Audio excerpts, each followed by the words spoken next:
Hi friends, welcome back to my channel Shruti Desai's lecture on law. We are learning mediation and today I said that we will learn psychology. Along with psychology, we will also study various certain examples of body language. Before going to that, I request all of you to subscribe for this channel and also click on the bell icon. If you want to know more about me or read my blogs, do visit my website www.shrutidesai.in/. Now, friends, during mediation process, it is very much necessary for the mediator to understand the body language and the expression of the parties. It is even we see in our day-to-day life, and we also assess body language of the international leaders. Sometimes we come to know what will be the outcome, or we also come to know the nature of the leader. Suppose he is for the first time elected prime minister, then we come to know from his behavior of the body, his posture, his shoulders, his facial expressions. We come to know that what does he want to convey to the people. It is so easy, but then it is an art to understand the body language. So today, friends, we are learning psychology also, and since this is a very small video, we will learn in brief, but it would have a detailed explanation, and it's a way of explaining the issue or the concept of psychology in mediation. Everyone is living here for a cause. When we are out in the public or we go for profession or a work, we have a goal. So what is the goal? If I go out, I want to be a good lawyer. If a student takes up medicine, he wants to be the best doctor. Similarly, a politician or a principal, he wants to give the best to his children. A judge, he never wants to render injustice to any of the parties.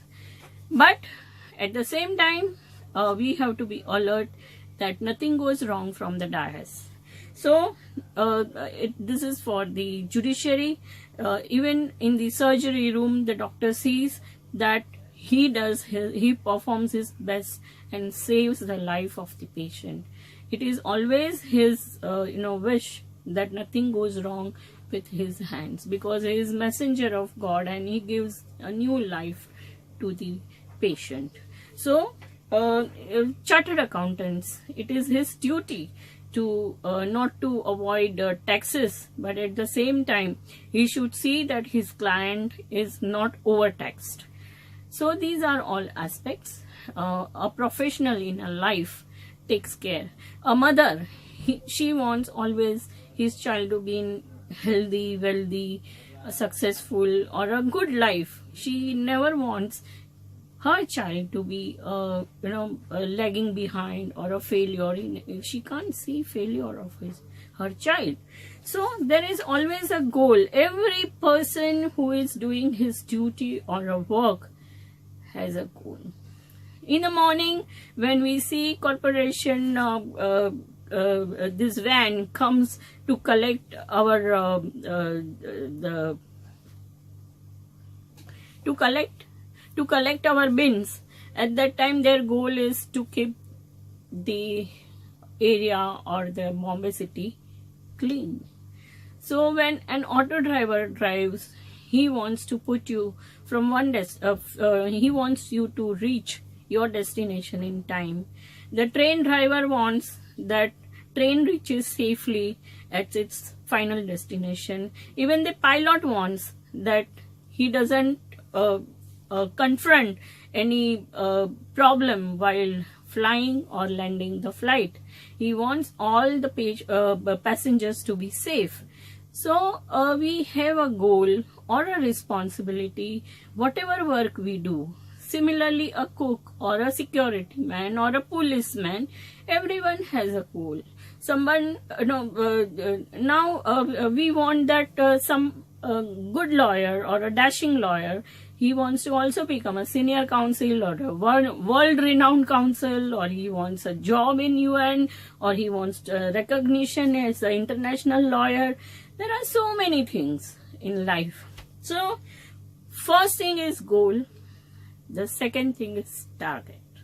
You should try to achieve your target and the ambition what you have. However, during this process of achieving the target, if there is a failure, then one should not get disheartened or give up. Give up their exercise or steps, or should never give up his efforts to achieve his goal. So this is the second thing. I have seen so many people, sometimes students or in the profession also, failure or not getting up to mark. I have read in the newspaper also that they go for suicide. So suicide is not an answer to your failure. You have to correct yourself where you are wrong, and you cannot carry this negative aspect of your life or a failure all the time. It will create a baggage of negativity in your life, and you will never come out of it. So first and foremost, there has to be a goal. Secondly, there has to be a task or an effort you have to put in to achieve that goal. In this process of achieving the goal, you might encounter many failures, but that doesn't mean that you should go for any nasty step of like suicide or any other harming yourself or give it up. That is not the answer. So in mediation, during the process, we have to take care of all three aspects. Now, a successful person, how he becomes a successful? Number one, he always corrects his error. One error, someone tells you negative, you continue to carry on and multiply that error, will fall you in trap, and you will be a failure, total failure, and it will be very fatal to your life. So what we learned, there is a goal, there is an ambition, there is an effort. During this effort, you may encounter failure, but you correct your error and don't succumb to it, or don't keep on multiplying the error just for your satisfaction of ego. Human psychology always surrounds me and my family. No.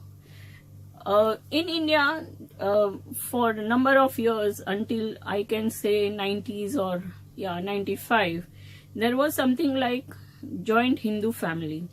But with this narrative of only me and mine, the pooling system or a pooling of resources system has come to virtually an end, and we hardly see any joint families in at least metro cities. It may be there in villages or a small town, but in metro cities it is now virtually history, or we read as a past.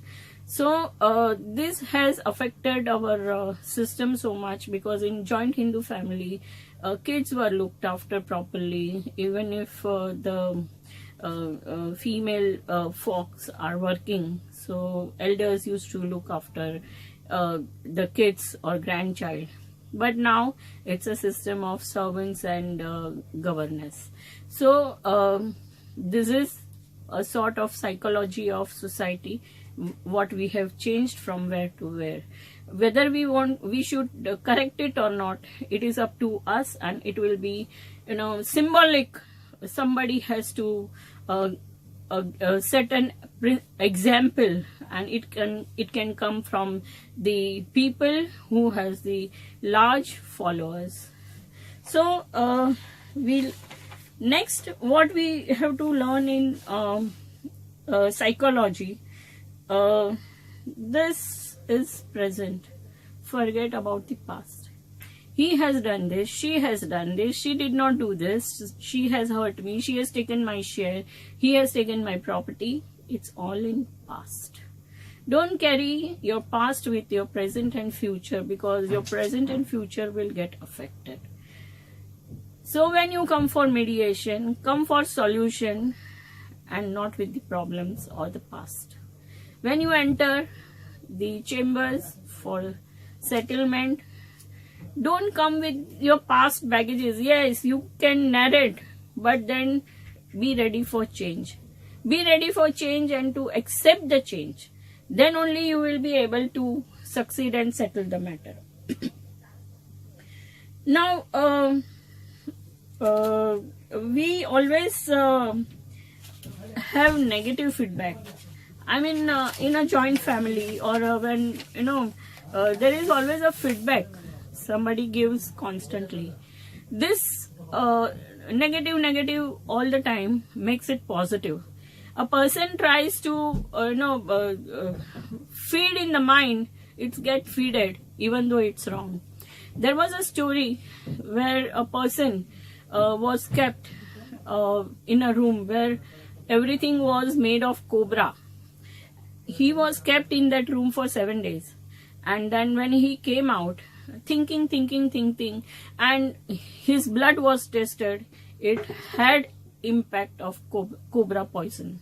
So this is an example. I mean, we have to think from positive angle, try to be good. All are not bad in the world. There may be few, but all are not bad. So be considerate. Forget and forgive should be your motto, and past is past. Now, friends, we will learn also some body language. When I started this lecture, at that time I mentioned about the body language. I will explain you the body language even from my facial expression and from this slides. Can you see the slides? 1 minute. I'll show you. See. These are the facial expression. See. Now, I will explain to you. It's so easy to understand. Happiness. See. This facial expression shows happiness. A person is happy, happy-go-lucky. Now see the second posture of the face. See here. Can you see? Here. Here. Can you see? It shows confusion. This is confusion. This is confusion. Now third posture is sadness. See. Here. Sad. Very sad. See. Here. This is the posture. Now fourth posture is surprise. You're surprised. Fifth is anger. I need not explain to you because it is always present in our mind and our day-to-day life. And this is the last one, excitement. We hear so much about it. So these are the 6 facial expressions which we have to make out from the client's face at the time of mediation. So this is all about face. Now let us see what I say. I say so much. It's so transparent. You should read the eyes. See this eyes, this posture. It says desire. It may be risky if the person has these desires in their eyes. Then either he may not settle, or he has something else in his mind. Now the second posture here, it is like like so many times a person winks. Not that wink in the parliament, but he winks. He blinks rather. He blinks like this, like shutter. So in that case, it shows his discomfort. Now our lips also say something.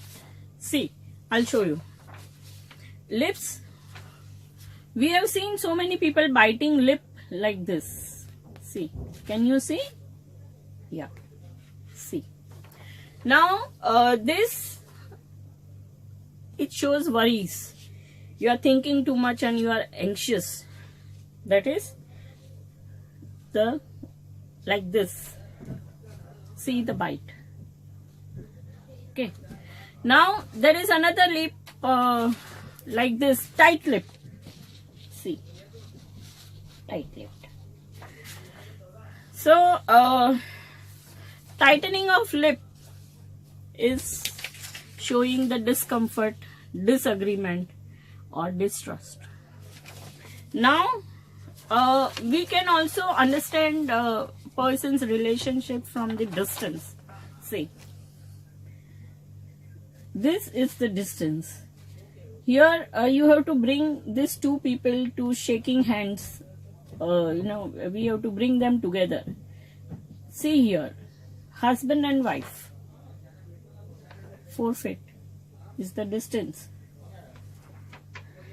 We have to work on, they reduce this distance. In the beginning of this lecture, I also said that in mediation, the distance between the mediator and the parties is very less. So there is a body language or the eye-to-eye contact or a chemistry matching with the mediator and the parties. But in the court, there is no chemistry matching, because even judges sometimes doesn't know who is the client. But in mediation, it is possible because it is in a room. Arbitration, as I said, that it is in one room, but then it's a legal process. So it doesn't matter much what does it say or what it, after all it's a legal proceeding. Now we will understand world leaders' facial expression or body language.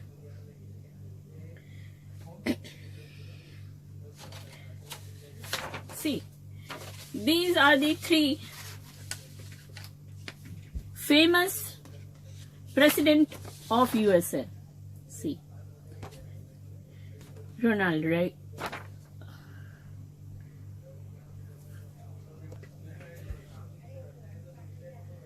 See this, and see the face.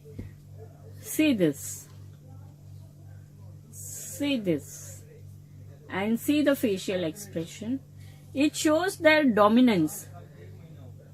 It shows their dominance to the world, that they are the final authority. See. They give a signal by thumb putting forward, and they assert their position in the world that they are the superpower. Now see these three gestures. See, can you see? See, it's so lively gesture, and it's so openness is there. It is so positive. It means that they are trustworthy. See. Now we will see the 3 different postures of current president of USA. Here is with current Prime Minister of India. They are so friendly. See, here with the Angela Merkel and with Japanese Premier. See, it's so different. So there is no chemistry matching in these 2 pictures.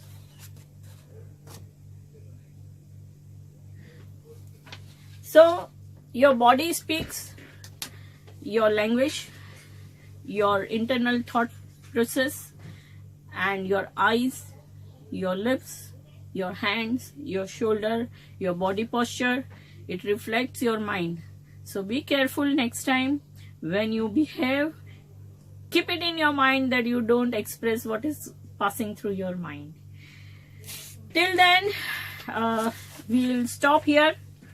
Tomorrow we will come again. Now we have to learn 2 or 3 points more, and then we will discuss arbitration, mediation, the latest amendment, and the bill passed in the Lok Sabha, the 2018 bill, and what is left, or whether it will be successful or not. It will be my view. You can have your own thoughts, but then I have analyzed the way in which it is going to be implemented, or it is planned or designed to be implemented in the law field. So we will see that, and we will, after mediation, we will learn RERA. It is also a good subject to learn. So we will learn RERA, and then we will see after RERA what we can do. We will learn slowly everything. You can also ask me questions which are relevant on law topic, or else I will also discuss the latest laws.